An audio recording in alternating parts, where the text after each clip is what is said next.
ஸ்ரீ சவனேஸ்வர் மகாதேவருக்கு ஜெய மங்களம்.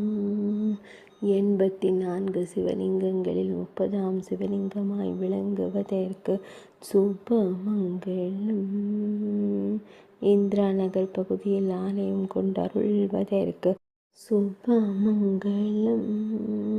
சாய்ராம் காலனியில் உறைவதற்கு ஜெயமங்களம். கஜிபுரா பகுதியில் ஆலயம் கொண்டுரையும் ஈசனாருக்கு ஜெயமங்களம்.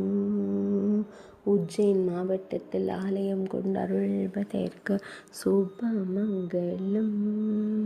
மத்திய பிரதேச மாநிலத்தில் உறைவதற்கு சுபமங்களம். ஜபன மகரிஷி வழிபட்ட லிங்க திருமேனியனுக்கு சுபமங்களம். சக்தி சுகன்யா நாயகர் பிரதிஷ்டை செய்து வழிபட்ட லிங்க திருமேனிக்கு சுபமங்களம். ஆயுர்வேத தலைவரான ஜபன முனிவர் வழிபட்ட மூர்த்திக்கு சுபமங்களம்.